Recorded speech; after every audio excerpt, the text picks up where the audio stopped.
What is your story about punctuation? How did you learn punctuation? How do you come to decide which punctuation to use?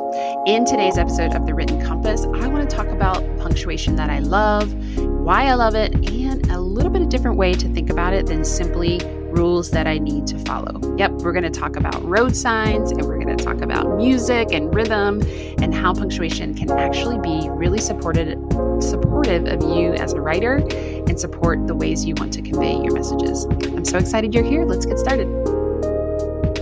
Have you ever heard of the book Eats, Shoots, and Leaves?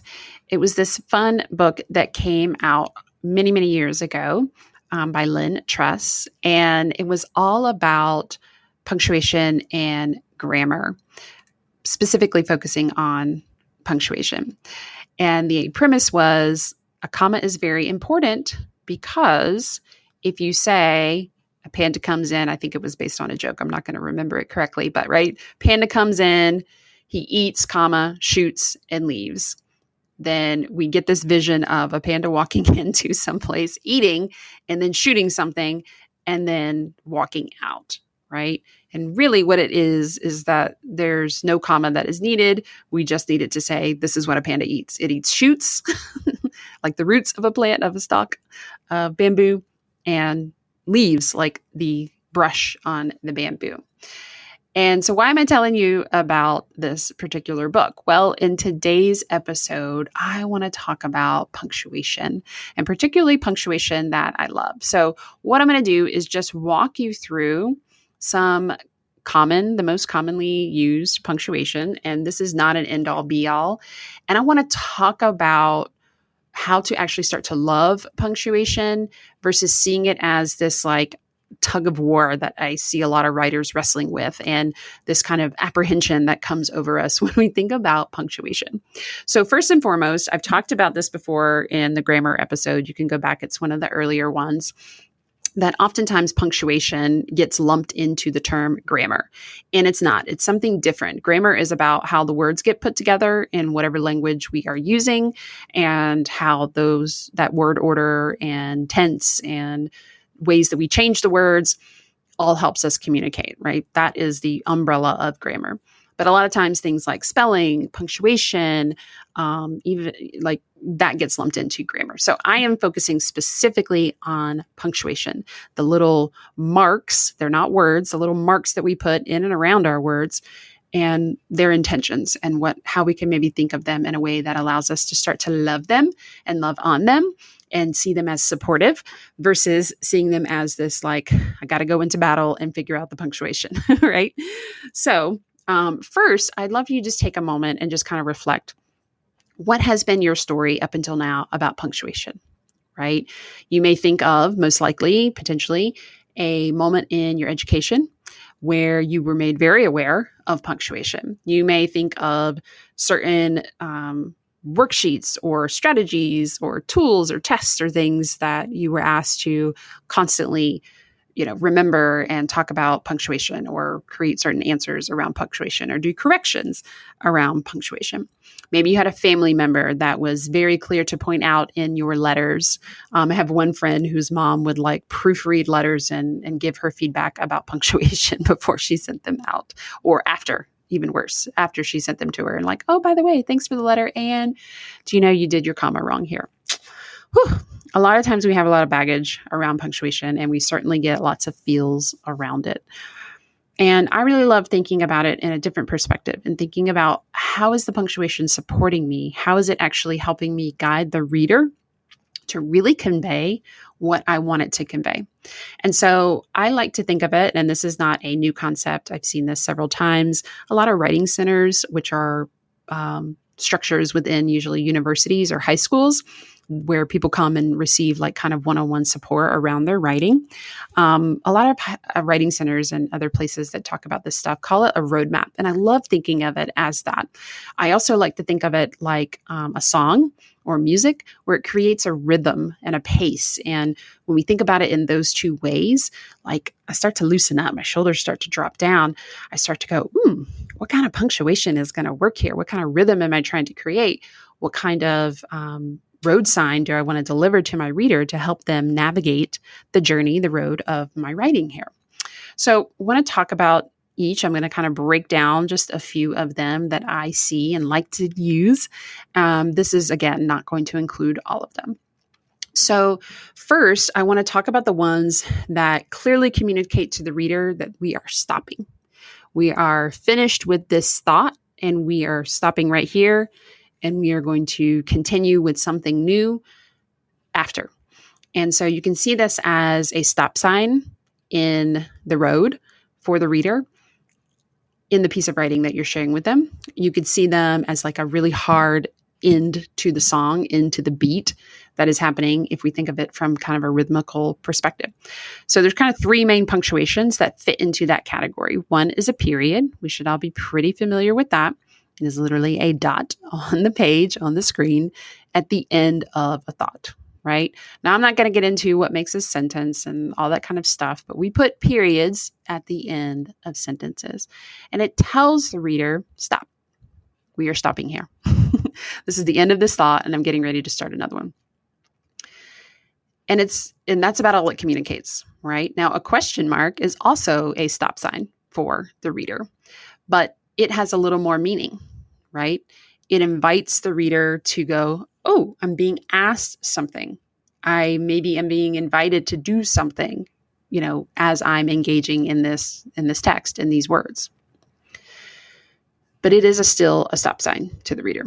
I'm ending here, but maybe I'm being asked to do something before I continue on. An exclamation point really delivers a meaning to this stop. I am making a statement, I'm making it hardcore, and I'm making it kind of, we think of if we were doing this out loud, it's elevated, right? Our voice may be raised. So in writing, we can't, insert I am elevating my voice here. So we put an exclamation point. It's still a stop sign, still tells the reader to stop, but it makes the statement have a different meaning than if we just had a period. And that's also why we generally are very intentional and selective with our exclamation points. Because what happens if you're exclamationing everywhere, exclaiming over and over, which a lot of people do because of text and all of that kind of thing. I'm not knocking it, but it has a little bit of, it starts to dim the stop sign and have less meaning if you're overusing them. So that's just something to take into consideration. So those are your stop signs: period, question mark, exclamation. It's not sexy, but I hope you're starting to feel how, this just perks me up a little bit, helps me think about it a little differently. And so you can start to think, which of these are going to support my stop sign? I want to tell the reader this is the end of this thought. Okay, the next is the little bumps in the road, the little humps, the little slow down, but we're going to keep going. All right. They're almost usually used as a pause. We call them a pause. So there's three that fall into this category. It's comma, semicolon, and colon. So a comma looks like an apostrophe, but it goes at the bottom. It goes in between words, and it goes towards the bottom of, if you imagine, if you're writing, you've got a line. If you're on a piece of paper in a screen, right, it's going to be towards the bottom of the words, a comma. Now, what does a comma do? Oh, a comma does so many things. A comma can help you create a certain rhythm, a certain pace. So it can kind of be a couple of speed bumps if we want to put a few things together that are connected, right? And I'm not going to get into super details around this, but things in a series like this, and this, the thises in that series would be separated by a comma, right? It's telling the reader, I'm giving you something, they're connected, but I need you to show a little bit of separation. And so I use this really light speed bump of a punctuation to help you know there's a little pause here, but we're going to keep going. Commas can also separate when you have more to say about something and it's a little separated from the main thought in a sentence. So commas are something that I encourage people to play with. People can also get super happy with commas, and that's okay. I love supporting them and really getting into the intention here. So rather than learning necessarily the rules, quote, of commas, really play with what's the rhythm that I'm creating? How do I want people to go down this road? You can imagine, and you've probably been on a road where there's speed bump after speed bump after speed bump, right? And you're like, oh my gosh, I'm never going to get down this road. So over comma-ing is not helpful to the reader. At the same time, if we're going on and on and on and on and on and on and on and on and on and on and on, and there's no stop sign and there's no comma, it wears the reader out. It can wear you out on the road. So that's a comma, a little speed bump. Semicolons are super fun because if you actually look at a semicolon, it is literally a period and a comma together. So why is that important? Period is a complete sentence, right? Well, I like to play with fragments, so let me pause there. I like using periods in different ways than sometimes people do. So play with that. But a semicolon is a period and a comma together. So we're stopping, but I'm intentionally connecting. I'm not putting a period and capitalizing the next word. I'm putting a period and a comma to say these are two separate ideas, but they do relate to each other. They have some relation to each other. Semicolon. It's like an almost hard stop, right? So a little bit more than a speed bump, more like those bumps where you got to really go slow, maybe more like, this just showed up, so I'll share it, more like railroad tracks, right? You can't go like flying over them like you sometimes can on a speed bump. You got to kind of be intentional to make sure you don't break your car, right? We need to be intentional with our semicolons so that we don't break the reader's brain. Same with commas. We don't want to overuse them. Not everything is meant to be connected in this way, but semicolons can be a really fun way to say these ideas are connected, but separate all at the same time. A colon is, I kind of like to think of it as two periods on top of each other. So a little bit harder of a speed bump, of a pause. Again, the ideas are connected, but we're going to share some new information after the colon.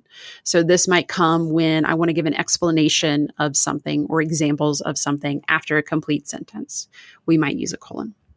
So those are the punctuations that kind of give a little bit of pause, right? Pause, but keep going. These things are connected, but I'm shifting just a little bit. So play with how you might use these pauses, these speed bumps in your writing. The last one that I want to talk about is an em dash. I just call it a dash, but it's important. There's hyphen, which is used between two words like that are hyphenated words, like self-care might be hyphenated, right? An en dash is a little bit longer than a hyphen, but smaller than an em dash. En dash is usually for dates, like saying something went from here to here, 1999 to 2005. We could put an en dash, in between those two. An em dash is a piece of punctuation that typically is used in writing. And what I love about em dashes, I kind of call them like commas on crack. They can serve in the same place as a comma, parentheses, or colon. Each of those get used a little bit differently, but a dash, an em dash, really is almost like the power of an exclamation point, but it's in the middle of a sentence. Can really help present information in a way that like grabs the reader attention. Like it's literally a slash in the middle of the sentence, right? Like this line that shows up. So the reader, it catches the reader's eye. So it gives them this pause, but it's like this excitement behind it. I'm getting excited about my dashes. So that's the way I like to think of em dashes. So that is a little bit about what I love and the punctuation that I love and what I love about those punctuation marks and how we can view them a little differently than just rules to follow, but really tools that support the things we're trying to convey, the way we're trying to share our message. So I cannot wait to hear what you have to say about this particular episode, because for some people, this is a very different way to think about punctuation. And so, of course, I want to hear everything you have to say, the good, the bad, the nope, Shana, no way can I think of it that way. There are rules, and that is that. So head on over to Instagram at Shana Hartman _, share what shows up, and I look forward to talking to you in the next episode. Take care. Thank you so much for joining me for this episode of The Written Compass. If you are loving this content, then please share this episode and tag me on Instagram at @ShaynaHartman_. And if you're wondering how you can implement the ideas I share here and really begin creating your amazing book, I want to connect with you even more. Head over to shaynahartman.com/thewrittencompass to learn even more about not only writing your book, but truly experiencing your words.